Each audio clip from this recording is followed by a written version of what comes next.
Okay, good afternoon, everybody, and thank you so much for joining us today, and welcome to the Haiti Health Network webinar on risk mitigation. I think all of us in Haiti know that this is a topic that we deal with every single day, and over the past few years, it's gotten a lot more intense. This topic came up as a part of the administration and operations working group within the Haiti Health Network as a topic that we would like to see discussed, that we would like to learn more about. I think we all became very heightened of this situation last fall when some of the missionaries were kidnapped by Katsanwazo outside of Coatebouquet. And for those of you that have been participating in Haiti Health Network activities, you know that this is a topic that we talk about quite a lot. We want to give everybody a few minutes to join in before I turn it over to Scott to share. I wanted to just give a couple of quick announcements. If my slides change, which maybe they will, maybe they won't. Let's see if we can try it again.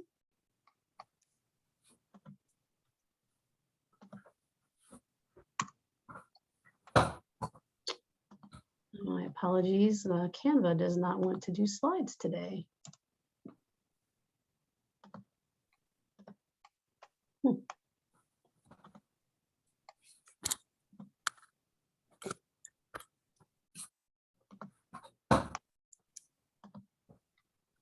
Let's see. If not, we'll go to plan B. You can see my screen? Yes. All right. Real quick, I want to announce about our Haiti Health Network advocacy campaign that we are doing. I think, again, most everyone that participates in our meetings knows that we've been trying to be the voice. We use the phrase drumbeat of what's going on in Haiti, how it's impacting healthcare, and what we can try to petition for some relief. We've got our nationwide survey, which we are wrapping up this week. That's our facility survey, where we've asked facilities to help quantify the impact that the crisis is having on your operations. That includes financial impact, your operational impact, your ability to care for patients, and then also the personal toll it's taken on leadership and staff. And the results are astounding. We've got a catchment area of over 6 million people represented. I think we'll go over 4,500 employees of the organizations that have reported. And the data is really, we think, impactful and representative of the voice of healthcare coming out of Haiti. So that will be shared with everyone very shortly. And then I just wanted to mention this campaign that we've got going on right now too, the Haiti Held Hostage campaign, which I can put in the chat, the link to that. But this is where we are sharing anonymous blogs, but from everybody on the ground that's been sharing their stories of how this has been affecting you.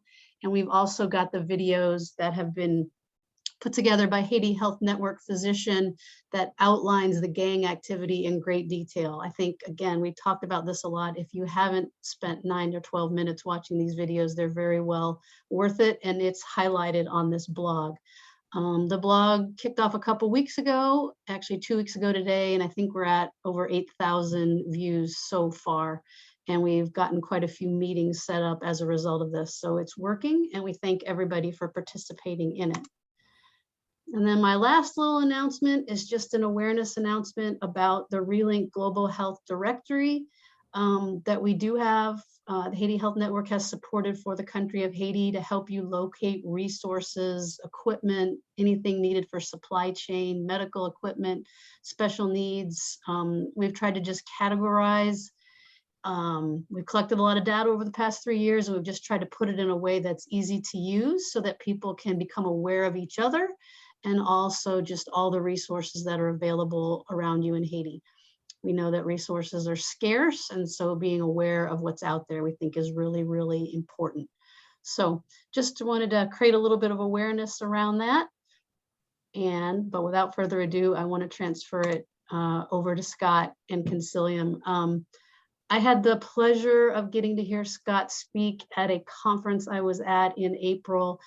And one, I learned a lot that I think I really needed to learn. And I really just wanted to invite him to come and share what they're doing. Their security services is something that I was never aware of. I guess there was a naive time when I didn't think I needed them, but now I know that, really the reality is that's not true. And I'm really thankful to know that they're here. And we're going to learn a little bit about their services today. And before I turn it over, I just wanted to briefly do a little commercial for their services they offer. I know Scott will talk about it a little bit more, but this is just a little overview of the different courses that they offer and trainings. I know that they do a lot of online training, and I know you guys do in-person training as well, depending on the context and the needs. And so I just wanted to put that up for everyone's information for y'all. But Scott, I definitely want to turn it over to you. I'm going to stop my share. You can share your screen and let you share. Got it. Do it. All right. Well, welcome everyone. Glad that you're here.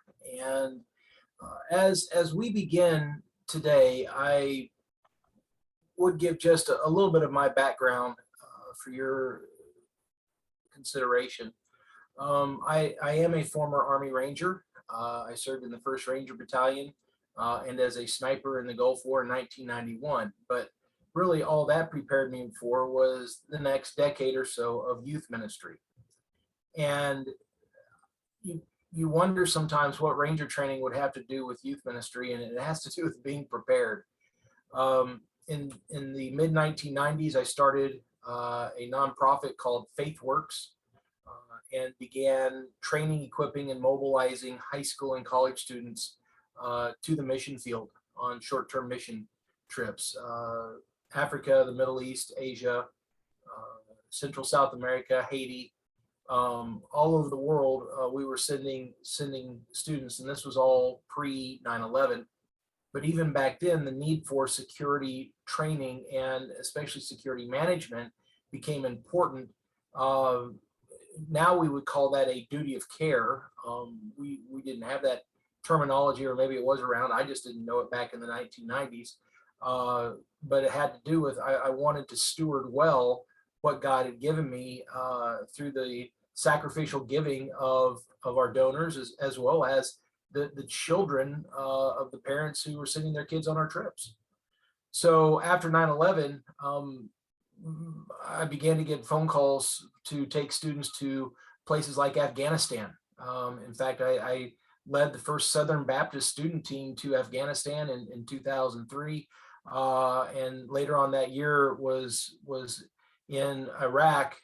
Imagine just coming full circle in life. I was actually in Baghdad the night they caught Saddam Hussein on a mission trip. I mean, who would have thought that you could come from being an Army Ranger fighting in the Gulf War to being a missionary by 2003 in Baghdad. So that's the way God works. So all that to say, over the next 20 years, from basically 2001 to 2022, I've been involved in security management formally and professionally.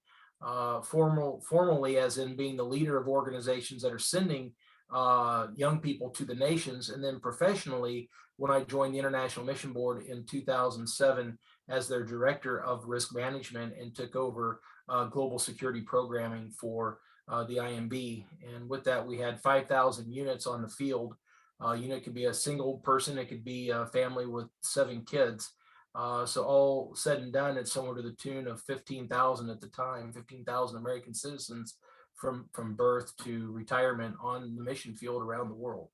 So that's really how I cut my teeth into this.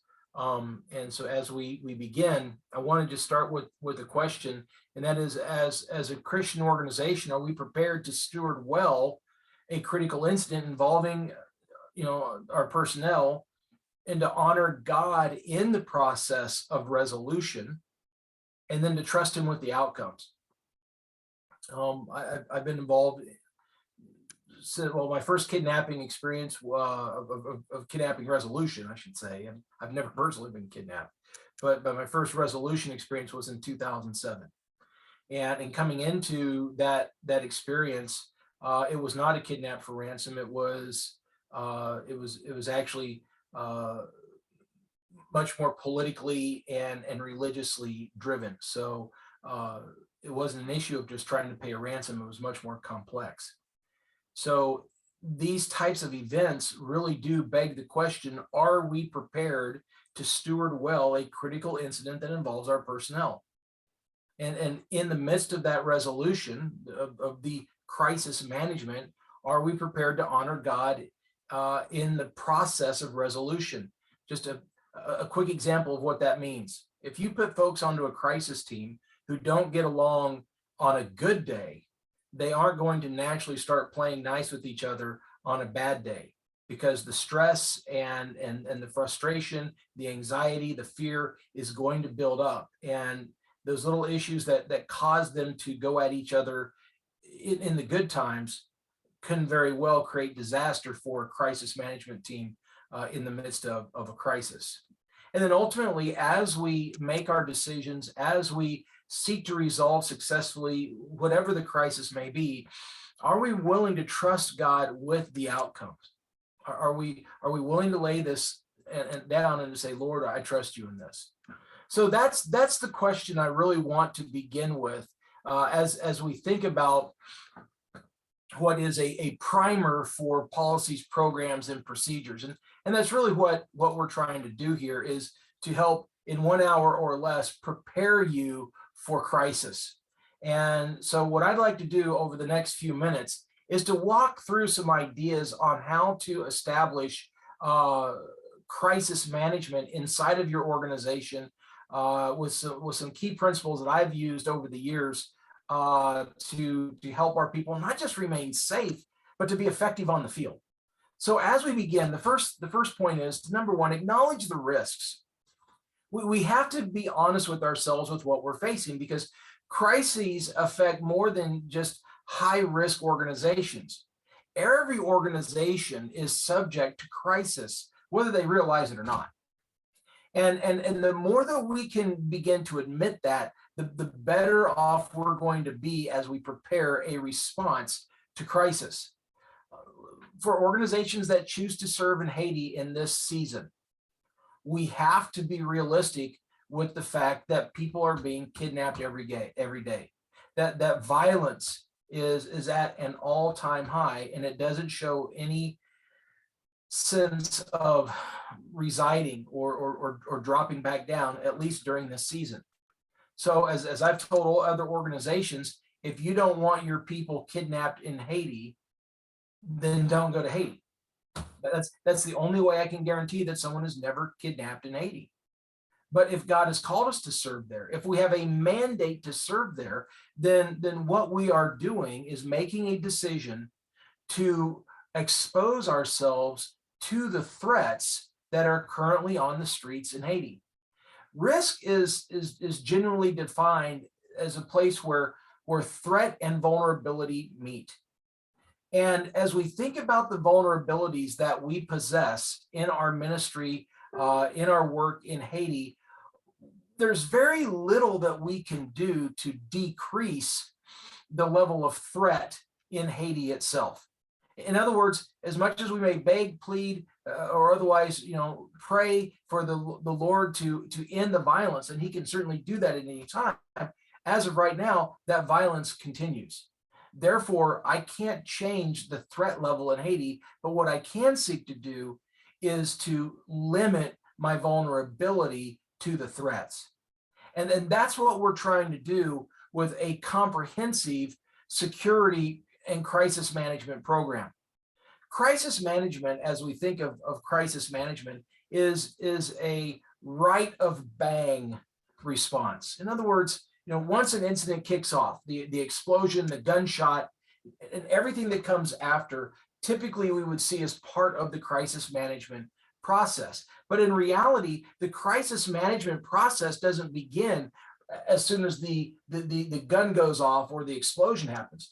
Crisis management begins before the incident happens. What we would say is left of bang, when it comes to setting up the management and the response for a potential crisis. In this way, what we're trying to do is to mitigate the effects of an incident on the individual involved as well as the organization. In other words, we want to be prepared.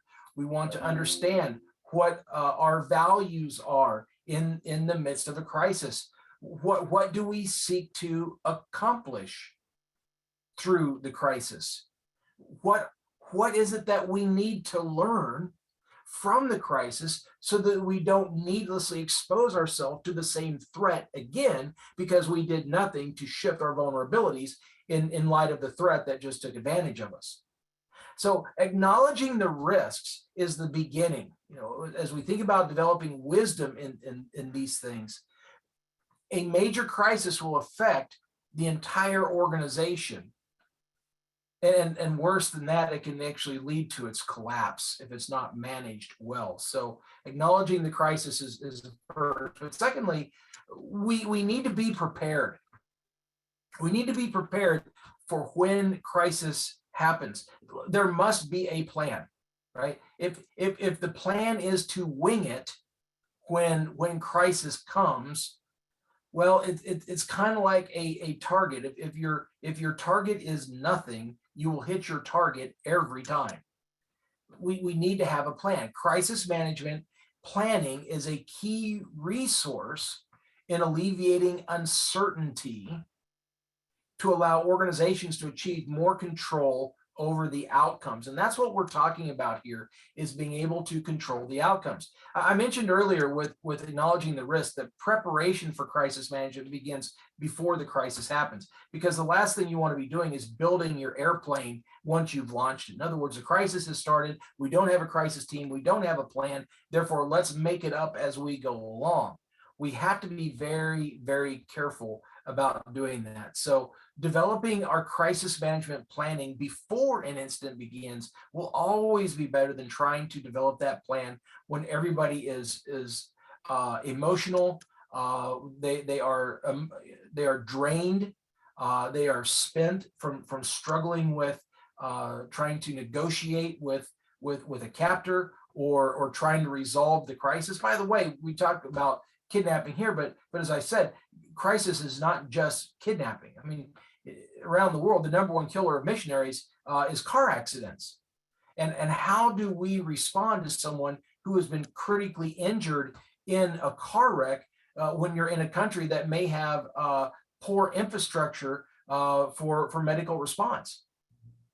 So what have we built as far as planning and preparation in order to respond to a car wreck or the kidnapping or an acute illness or whatever it may be that is leading us to activate a crisis management plan in order to see to the best outcome for the individual involved as well as for the organization? I mean, to quote Benjamin Franklin, an ounce of prevention is worth a pound of cure. And that's exactly where I tend to live in my philosophy of security and crisis management. The more prepared I can be for the crisis, the better off I'm going to be to respond to the crisis and to do so in a way that is proactive and frankly stewards well all that my stakeholders have given me towards my success. In other words, when it comes to stewarding well in crisis, I'm trying to steward well three things. I'm trying to steward my time because I don't want to waste my time or anybody else's time for that matter, because that time is precious. But the second thing we're trying to steward well is resources. Whether those are the resources of donor funds, of dollars that have been given to us, or are those resources in labor and skill sets. Maybe it's resources like vehicles, etc. But finally, we have the stewardship of life. We want to steward well the lives that we have responsibility for. This again goes back to the idea of duty of care. And are we in a position to care well for those that have been put under our protection, that have been put under our requirement for policies, procedures, programming, and then the commitment that goes with this to ensure not only that there's a duty of care, but because we've worked hard to develop our policies and procedures and programming, what I call P3s, policies, procedures, programming. But is there a duty to trust on behalf of the individual who's serving with the organization, because they can clearly see that we've worked hard to develop a comprehensive program that's going to help keep them safe? Because when people on the field don't see that there's a plan in place, their own anxiety begins to grow. And frankly, this is where people begin to do whatever's right in their own eyes, because they don't see a plan in place that's intended to help keep them safe or to help keep them effective on the field. So again, preparation allows us to plan, planning allows us to develop management, and management allows us to develop response. And response is where we take this to the conclusion and outcome that we desire. So that's going to lead to the next point, number 3, of leading decisively. In other words, time is not our friend when it comes to these kidnappings. And in 2022 in Haiti, so far this year, I think we've had 3 kidnappings that we've consulted on. And I can tell you, in each of those cases, time is not a friend in the crisis. In other words, these events don't last that long as compared to other places. In West Africa, where you see Al Qaeda of the Islamic Maghreb, these ideological kidnappings that are going on for years, right? If you remember back to times in Colombia with the FARC, where people would be held for years at a time. Well, that's not what's happening in Haiti. In Haiti, these things are measured in hours or days.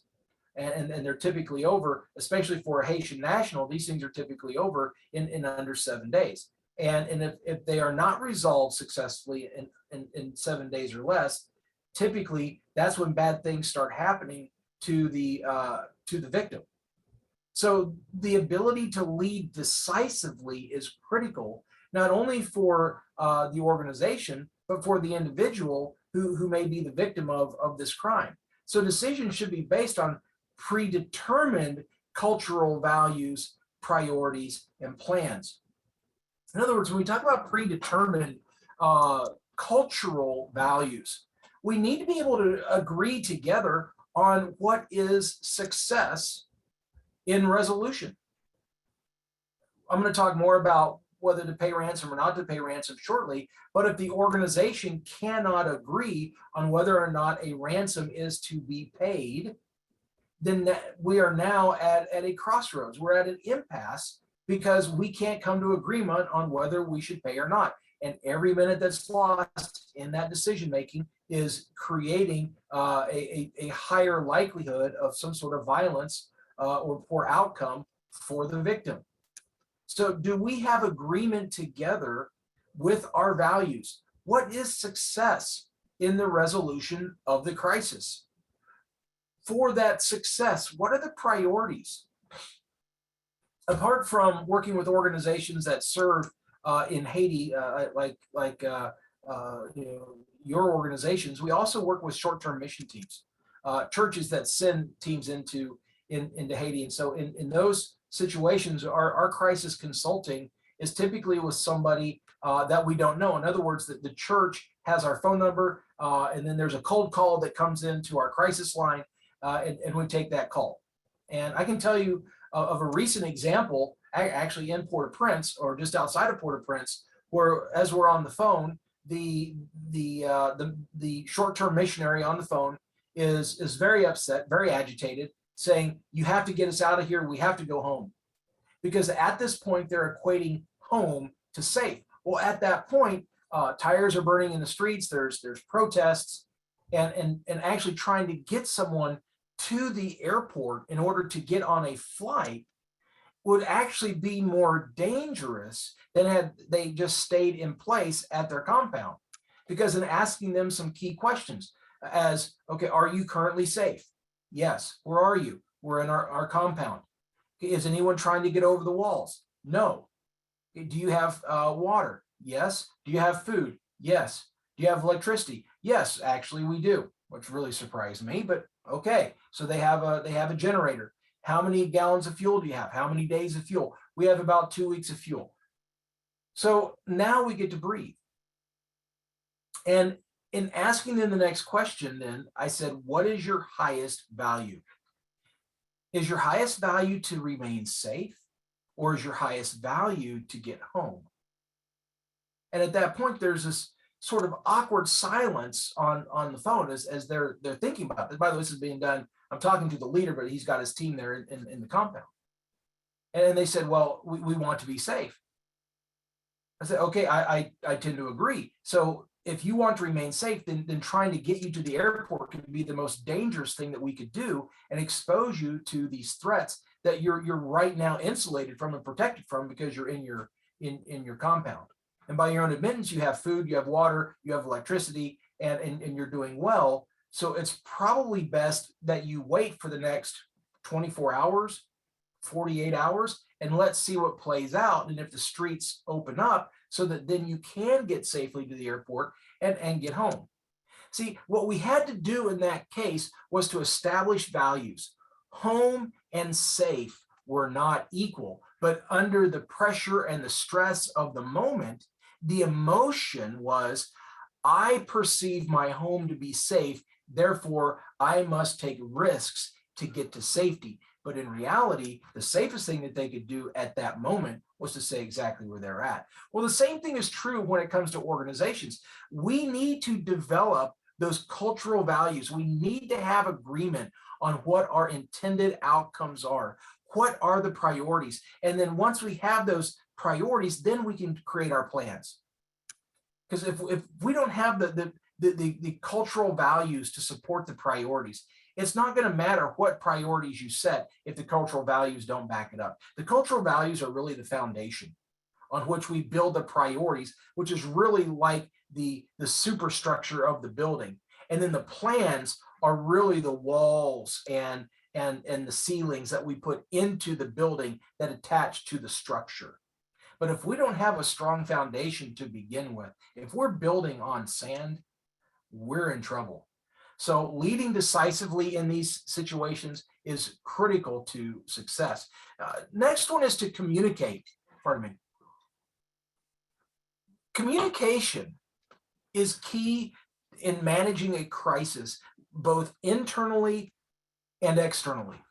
We need to be able to communicate clearly and concisely what our intentions are, internally to our own personnel, externally to our partners, to our stakeholders, to the families of those who may have been taken. Far too often, I have seen gaps in communication.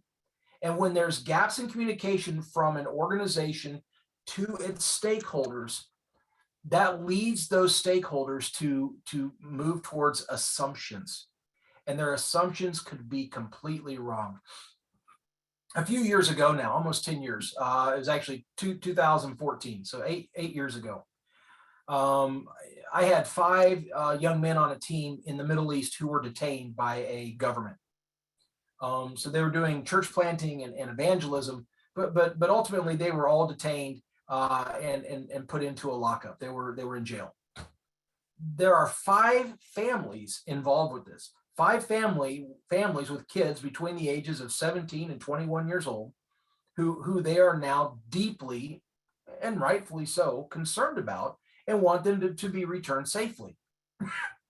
We had made the choice as the crisis team that we would communicate with those families at least twice a day. It ended up being upwards of 3 times a day, even when we had nothing to report. Because even if I have nothing to report, it's much better to talk to that family and to say, hey, based on what the information we have now, we have no updates since the last time that we talked to the government or we talked to whoever, but we want to make sure that you know what we know.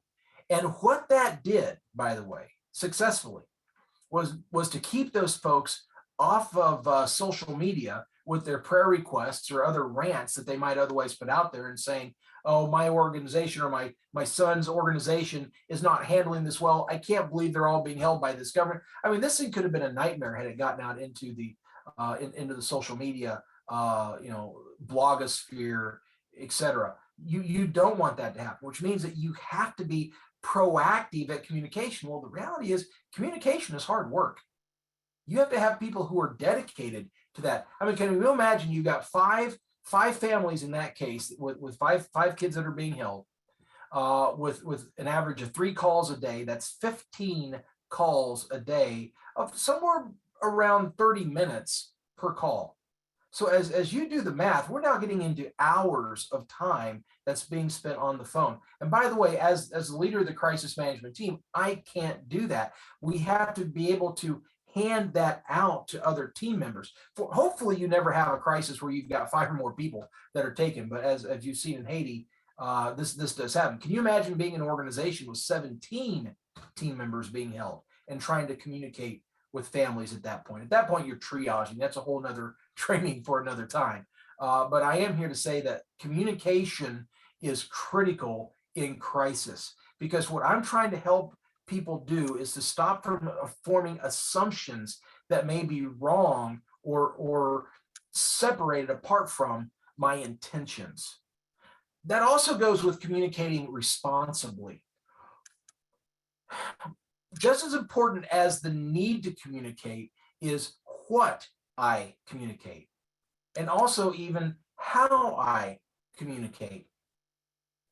When we talk about member care and trying to deal with the psychological first aid concerns that may be associated with a family whose son or daughter has now been kidnapped. Now's not the time to put an introvert who doesn't like to engage with people and make them your primary point of contact for dealing with families. That's the last person you want to put into that position. You need somebody who has empathy. You need to use somebody who has care and knows how to communicate. In some cases, and this again goes into what we call crisis communications, we may actually want a dedicated spokesperson for the organization. And that spokesperson may be speaking to the media. And we have to be careful there, because in those cases, my spokesperson, we are going to give that person what they can say, but we're not going to give them what they cannot say. Because what I don't want is for someone as a spokesperson to inadvertently say something that we don't say, right? So in that case, the spokesperson doesn't sit in on the meetings. They're not a part of the daily crisis response or the crisis team. But what the crisis team does is provide a set of instructions or set of comments for that individual to share with the media, because you can't share something that you don't know. I mean, that's just the way it goes. So we often take that spokesperson and make sure they're sort of sequestered from the broader crisis management response. And that is to help protect the organization as well as the people who are maybe involved in the crisis. So, because again, I can't always guarantee that the information that we want to put out, as responsibly as we may want to put it out, that somebody might use that information in a way that's very foolish or flippant and actually cause more trouble than they resolve with the original statement. So communication, we have a whole training on crisis communications, because it is so important in crisis management. So communicating is very important. And with people, you really do have to put people first. As you're probably aware, there's many organizations right now who are dealing with child safety issues that have plagued them for decades. In fact, in some cases, there are mission agencies facing class action lawsuits to the tune of millions of dollars because of the numbers of young people who were abused in schools, homes, programs, etc. In many of those cases, those initial accusations, which were the tip of the iceberg or the tip of the crisis, were not handled with people first. They were handled with the reputation of the organization first. So anybody who made an accusation against an individual in the organization, it was as if they were making an accusation against the organization as a whole. And so they responded by circling the wagons and then basically attempted to marginalize or undermine the statements of people who were bringing the accusations of having been molested. It was a terrible way to handle these situations. Now, dealing with child safety versus kidnapping, those really are two very different crises, I mean, no doubt. But the principles remain the same. You have to deal with people first. You have to deal with their issues, their concerns, their questions, whether they're rational or not. So we have to then, in dealing with people, continue to reference the core values of the organization and state and restate our risk priorities in our strategic decision making for what we are trying to do and why we're trying to do it, how we're going about it. But as we do that, we have to prioritize human life over the continuity of operations or the potential for financial or physical loss of assets. In other words, if you're dealing with somebody who's been kidnapped, we have to answer the question, how much are we willing to pay? Or better yet, at what point do we say no? These are hard questions that have to be answered, but it's done not looking at it through the lens of the bottom line, but through the lens of realistically, what can the organization afford? I mean, when you think about how much a Haitian national typically brings in kidnapping versus an expat, the expats bring more money. Why? Because there's less of them, and typically expatriate organizations have more money to begin with. So we need to be able to agree together in that strategic decision making of how much we are or are not willing to pay, but we're doing that through the lens of prioritizing that person's life over necessarily our financial or physical loss of finances or assets, in the resolution of the crime.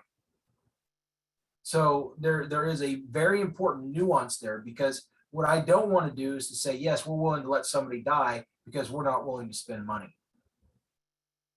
We have to be very, very careful with that. And like I said, with communication, as we put people first, we need to be looking at that with a heart of empathy for those who are involved, especially when it comes to the family members. And I'm going to talk more about family members here in just a few minutes on crisis negotiation, because typically in Haiti, the best way to resolve these kidnappings is not through the organization, but actually through the family itself, which means that the organization has to have a very strong relationship with the family as crisis resolution is made. So people first, but then number 6, we need to be creative. You should have a crisis management plan in place to help guide you through the steps to manage situations. But oftentimes you will use that simply as a framework and not the law. And for years of being part of crisis management teams, I cannot tell you how true this is. Okay, we have the policies, we have what our intended outcomes are, we have a plan that we've come up with that we've tested in tabletop exercises. But then once the crisis actually comes, right?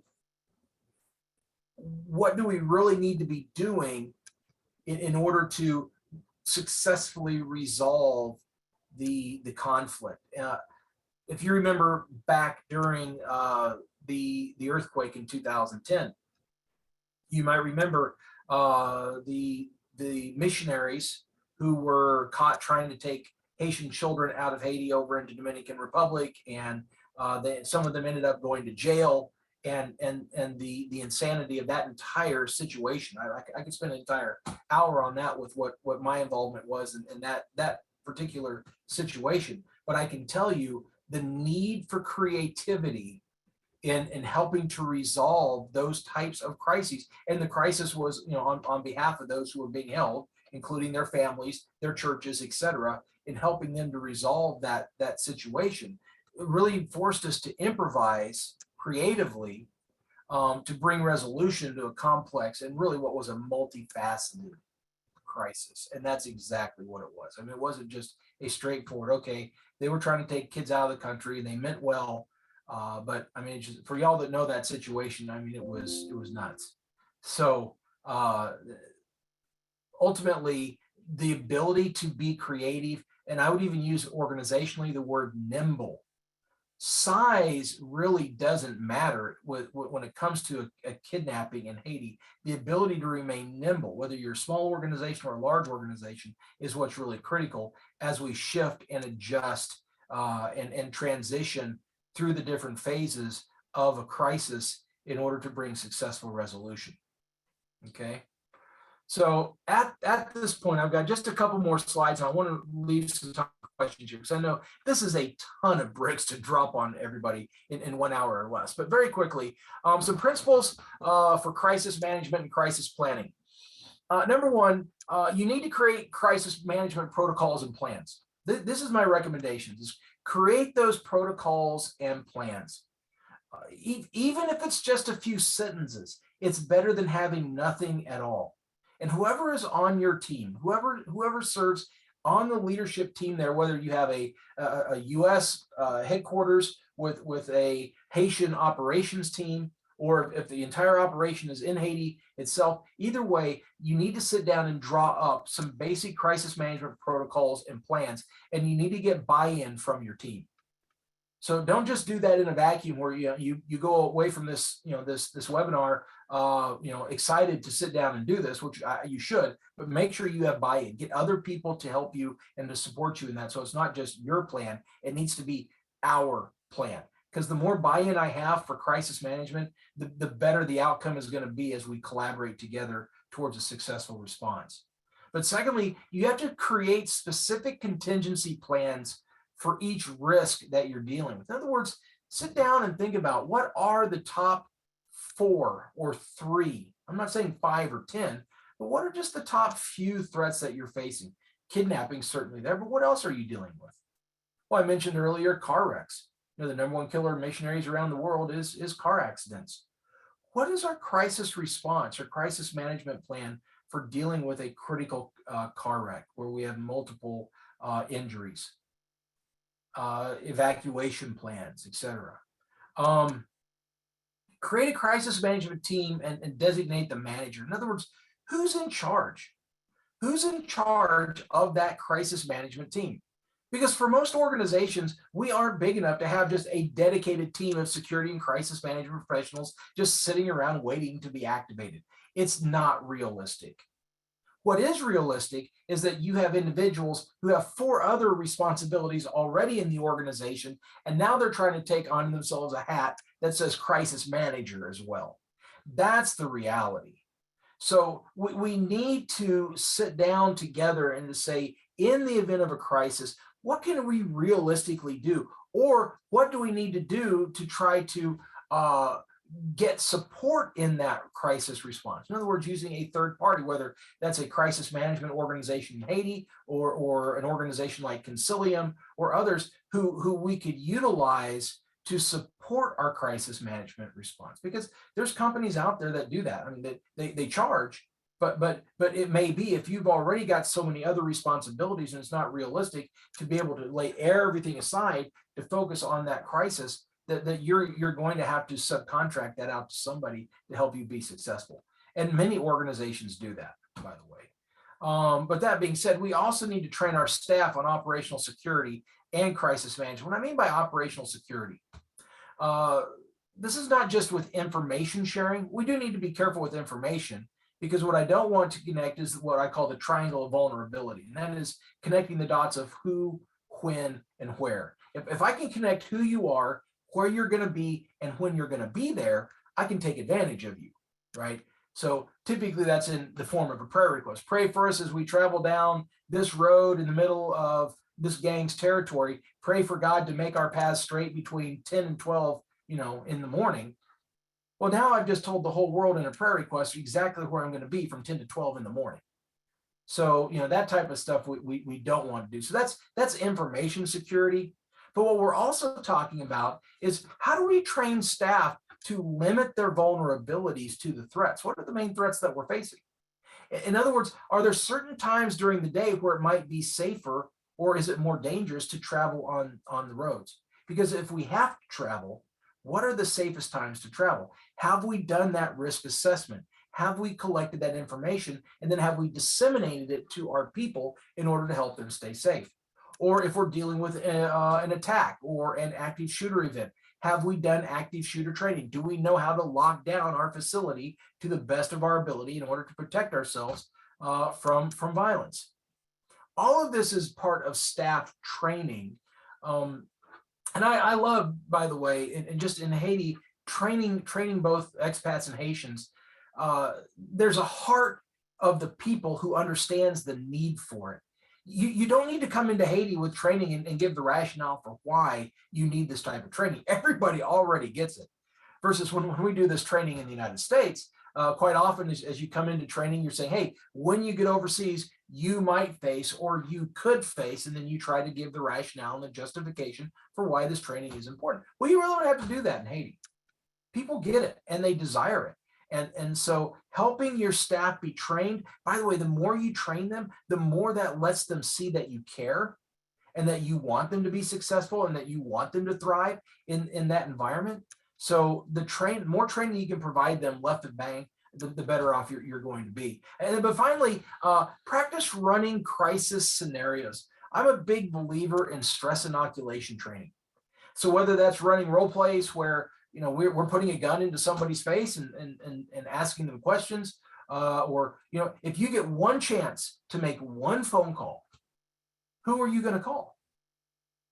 Have you practiced that? And if you're separated from your phone, do you have that number memorized? I mean, let's be honest, with the advent of smartphones, we don't memorize phone numbers anymore. Most of us only know 1, 2, or maybe 3 numbers, if we're really lucky, that are memorized right now in our brains. The rest of them we reference off of our phone. But if you get one chance to call one phone number when you're in trouble, who are you going to call? And do you have that number memorized? Well, that's where running those practice crisis scenarios is really handy. And then on the other side of crisis management and crisis response, now those are called tabletop exercises, where we can come in and take your entire crisis team and sit down with them and say, okay, person X has been kidnapped. Now let's run through the plan that you've developed and see how well it holds up under duress. And then what did we learn from that as we debrief it and then come up with the fixes or the shifts that need to be made to improve our plan. Finally, just a couple more slides and I'll be done here, is we need to create certain plans, such as communication plans with pre-drafted messages, always helpful. What do we say in a crisis? What do we write? If I can pre-draft that, I'm just one step better. Business continuity plans. If the senior leadership of your organization has to step out for 7 days in order to help resolve a kidnapping, do we have a continuity plan that allows us to continue operations even if key members of our senior management are out of circulation dealing with a crisis? Okay. Emergency evacuation plans and resources. So let's say for a moment that a group of expats is kidnapped. Once we get them back successfully, do we have a plan to evacuate them from the country? Do we have a process for that? Do we have perhaps an insurance plan that helps underwrite the cost of that? Or if they're Haitian national staff, we may still want to take them out of the country or take them somewhere else in Haiti in order to run a critical incident stress debriefing, a CISD. Do we have a plan for that? Duty of care plans based on risk assessment. If you're going to develop any of these types of plans, having a realistic risk assessment on hand that provides you with guidance and perspective of what the risks actually are, that's what helps you to develop the duty of care program in the first place. And likewise, you have an operations handbook. I'm sure, especially being medical organizations, you guys have some sort of handbook already, but what does your handbook address with crisis management? And then likewise, we need to define then in that crisis management parameters for CMT activation. That's crisis management team, CMT. Is every flat tire the need to activate the crisis management team? Because whenever you activate a CMT, you're taking away time and resources that would otherwise be dedicated to other operations in the organization. So when we can define what those parameters are for activating the CMT, it actually makes the operation of the CMT a lot easier. The other thing would be defining organizational trigger points for immediate action. This is left of bang. In other words, if we're seeing around us that there's been a marked increase in kidnapping, or let's say there's a marked increase in roads being shut down in and around Port-au-Prince, then maybe now's the time where we just have to tell our personnel, stay home. It's actually too dangerous for you to try to come to work right now. Well, what are those trigger points? Well, I have some free resources to help you guys with that. If you go to Concilium, that's CONCILIUM.us/resources. I have a number of resources there to help people develop trigger points. So feel free to download their PDFs, use them, use the resources that are already there for you. And then finally, creating emergency contact lists. If we have to sit down and start calling folks for help, do we know who we would call? And do we know what their contact information is? Because just because you may have that information in your phone or in your Outlook contacts doesn't mean that everybody else has that information. Because Lord forbid, what happens if you're the head of the crisis team and you're the one who's kidnapped? We have to make sure that we have some redundancy there. So we need to create a contact list with all emergency contacts and information that is available or accessible, I should say, to the crisis management team. So even if key members of the team are either out of the country or Lord forbid, they're the ones that are victims of a crime, others can begin working in their stead. So then we need to be thinking, what is a crisis management team? Well, ultimately, this is a group of individuals that is formed as an operating committee within the organization to combat the adverse effects of a crisis and to manage the situation through to resolution. And so establishing that crisis management team, and I say I'm out of time, so we might have to do this again later. But what I would like to talk about, maybe the next time we can meet, is actually how to establish those members on the crisis management team. So we'll deal with that. We'll deal with that again at another time. But I do want to leave you with this thought, and we'll open it to questions. And that is ransom. To pay or not to pay. What do we do with this? If you go to Concilium's blog, you can find that on our webpage, concilium.us. I was interviewed by Christianity Today just a few weeks ago about this. Several of us were interviewed in that on do we pay or do we not pay? Well, read that article from Christianity Today, and also my response to the article, because I gave some additional perspective in my blog there. So check that out. But I want to leave you with these thoughts. There is no right, and that should be no right or wrong answer here when it comes to paying ransom. The Bible doesn't say thou shalt or shalt not pay ransom. It just doesn't. I mean, you could get to it and say, to the closest, say, Jesus paid our ransom. Amen and amen. But I don't know if I can make a direct application here on whether I pay ransom to a criminal gang who takes our people. So I don't look at that decision-making as right or wrong. I look at it through the lens of actions that have consequences. It's actions that lead to consequences.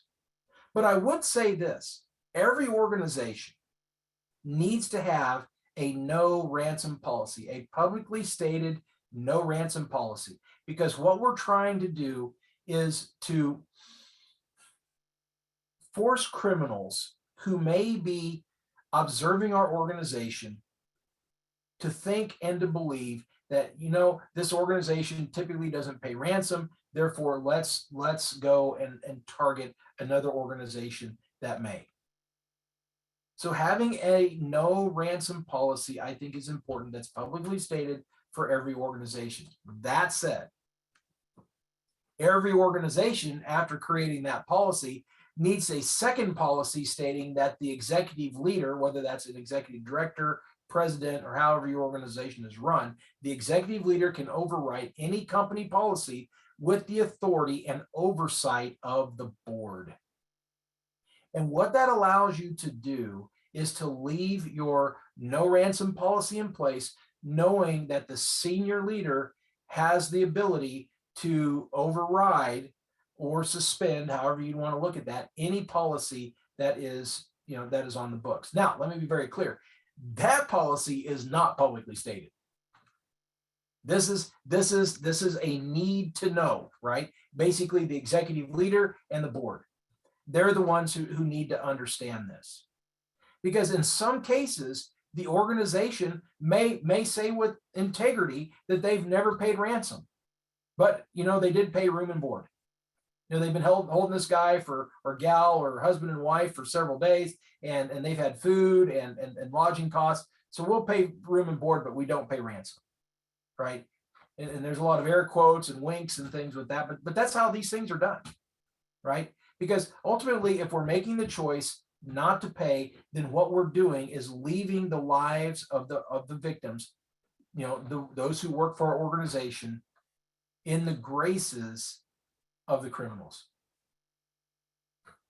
Maybe they'll let them go, but most of those criminal groups have shown a propensity to use violence on those who do not give them what they want. So, all right, that's just a little bit on what we should do in preparing for crisis as a primer. And again, I have more information. I could go, I could keep going on this, but I want to give time for questions that people have. Thank you so much, Scott, for sharing all this with us. And it's so much information. I hope like everyone were digesting it. And if you have any questions, please type them in either to the chat or to the Q&A. We did have one question come in, and I know that this one came over from Dr. Kaplan, and he's with a leader of the Haiti Health Network, that we do a lot of advertising events.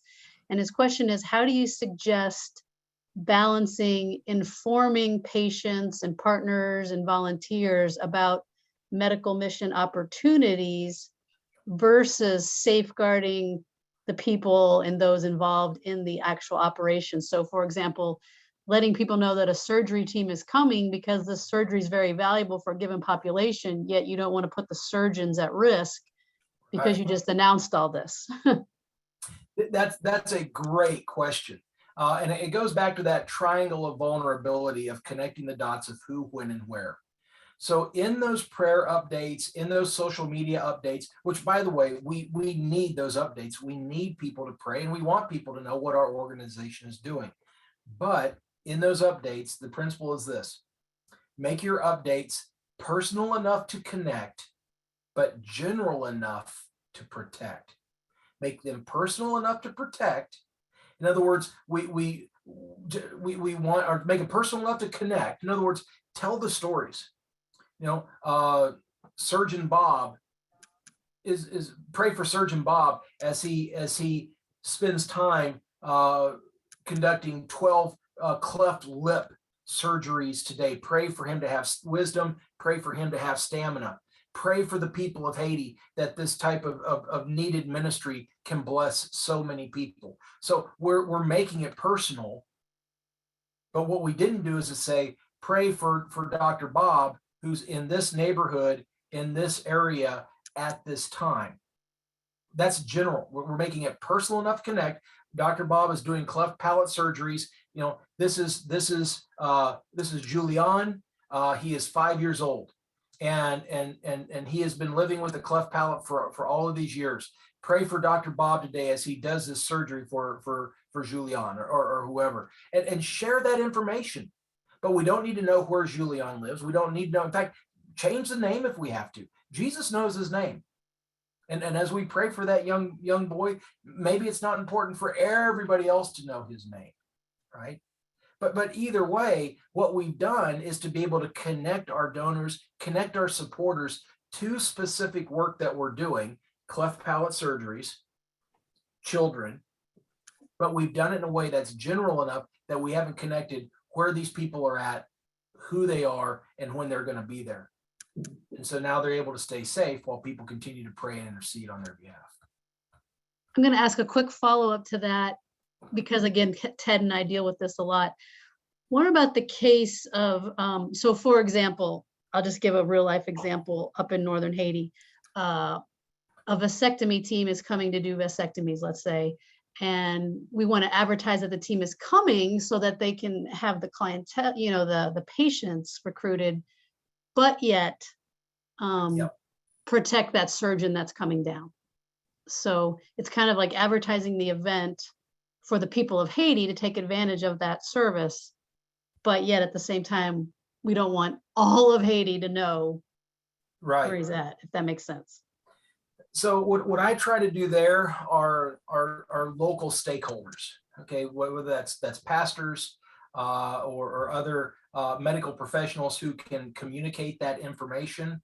But what I may not say, you may say, well, this organization is providing this service at this time. But what I don't need to say is I have 4 American doctors who are coming in who are experts in this. And so, well, again, trying to make it personal enough to connect and say, yes, we're providing the service, and this is where the service is at. But I make it general enough to protect by saying I'm not going to share information on who's actually doing the services. Okay, great. Thank you. That's helpful.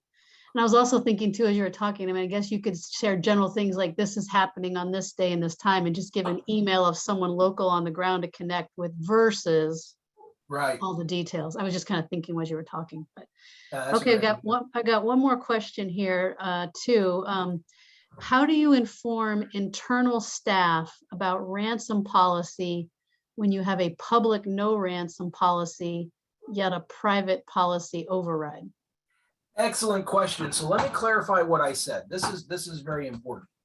When I say public, and I apologize, I didn't clarify this better.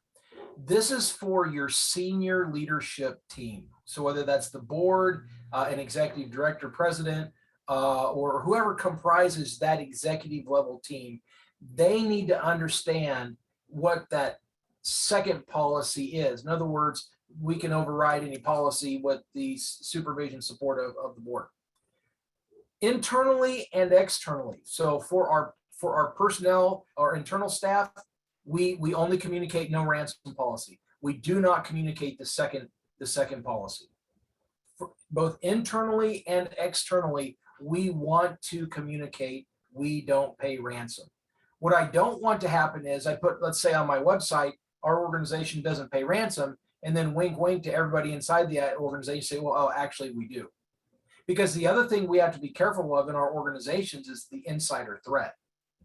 In other words, how many kidnappings have we seen or incidents of violence that were perpetrated through an insider threat? In other words, somebody who worked for the organization or was somehow connected to the organization and then shares a bit of information connecting those dots of who, when, and where, and also then saying, hey, actually they will pay ransom, and then that leads to tragedy. So when it comes to that policy, when I said about being public, I apologize, and let me clarify it again. We want that inside the senior management team, not in the internal staff. For the internal staff, as well as externally to the public, we do not pay ransom. Yeah, thank you for clarifying that. And that was a great question, Kevin. Does anybody else have any questions? We're just at our time, and if you have one, then go ahead and send them in. If anyone thinks of any questions later, please, you can email them to me. I think most everybody has my contact information. We can relay them over to Scott. But, oh wait, here's another question, sorry. From Kevin again, follow up. If you have a policy and a policy override, how do you calm staff's fears about kidnapping? Well, the reality is you don't. You can have all the policies in the world and you're not going to calm their fears about kidnapping, because kidnapping has to do with the threat, not with the policies of the organization. Anxiety is going to be built based always on threat, not based on policy, unless you've got a policy that's just totally crazy and can get people hurt or killed. But I don't think that's the case here. So what you do in that case is, within a duty of care, is to provide training and equipping for your personnel, whether that is security training to limit or lower their vulnerabilities to the threat of kidnapping, or captivity survival training that helps to teach them, if you are kidnapped, here's some principles you want to learn. In fact, we run those trainings in Haiti. In fact, we just ran one 2 months ago as a captivity survival course. And we regularly run safety and security training in Port-au-Prince, in different places. So if organizations want that training, they can certainly contact us. And what we often do is bring groups together of 4 or 5 here or there, so that we can make it affordable for everybody. The other thing that we can do, because what I don't want is to put 100 people in one single place and then the word get out and then everybody gets kidnapped together, right? That would be catastrophic. So the other thing that we can do is to run what we call a round robin, where we may start in one location and be there for a few days, going on to another location, because the main cost of getting there has been covered by 50 people that we're training, although we may be training 50 people over 5 days in 5 different locations. So we can help share the cost that way, because this stuff is very expensive without a doubt, and clearly our staff are worth the cost, but we may not have the money available to pay it. So we're trying to find unique ways to offset those costs. Yeah, that's great. Thank you for sharing that. That's helpful. We got a couple more questions that have popped up. Do you have any like policy templates that people can use to help design plans? I mean, you had the slide up there with, I took a picture of it, of the things to think through, but do you have any more detailed templates? We do. I believe they're on our website. So Okay. check that out at consilium.us/resources, and look at that for yourself. And if you have any other questions, you can always hit us up via our website.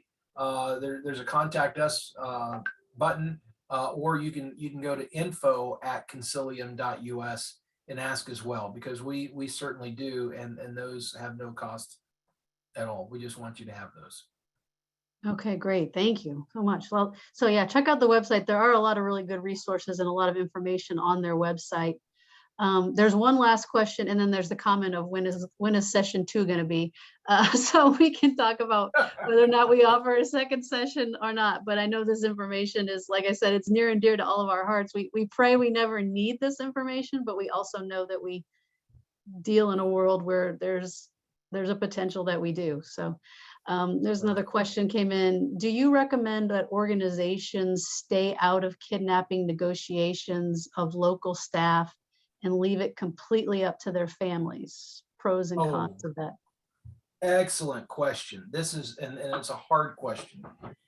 Typically, we have found that ransom negotiations that take place through the family tend to go better than with the organization, because automatically there's more money associated with an organization, especially a foreign organization. So if there's a way for that to be run through the families, typically that works better for Haitian families.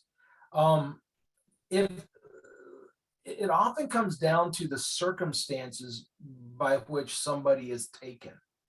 I had a situation earlier where the organization had a vehicle, and the individual and his wife were using the vehicle, but they were using it when they weren't supposed to be using it, and were taken because of the markings of the vehicle.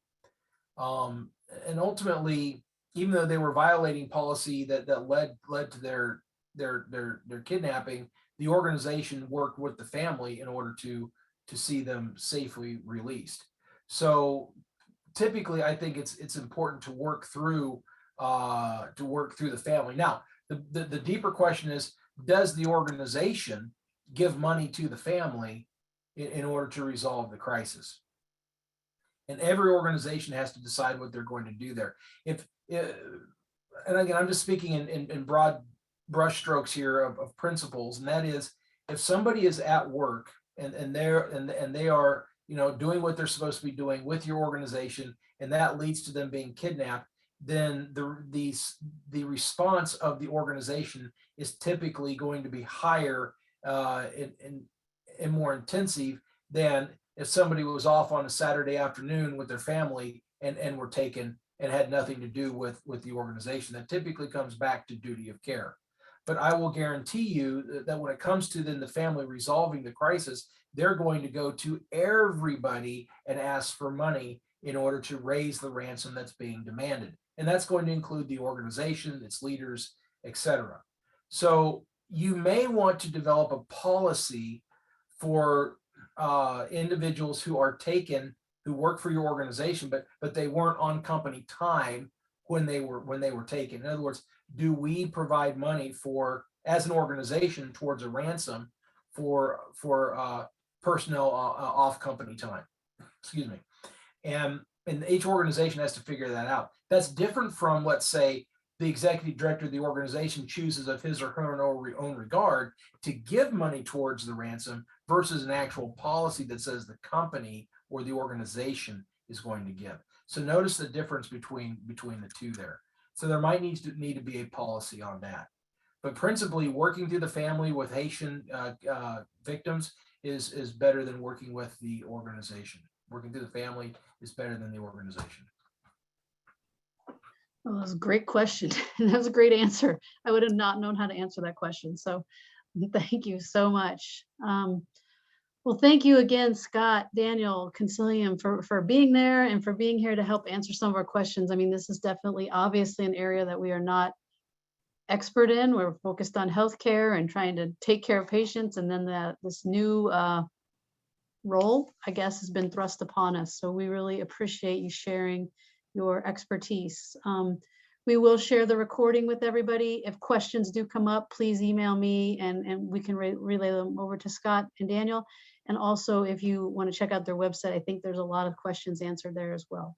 So Great. Thank you again for your time. Safe travels next week to Kenya, Scott. Thank you. And thanks again. Thank you, everybody, for joining us. Thanks a lot. Bye-bye. Bye-bye.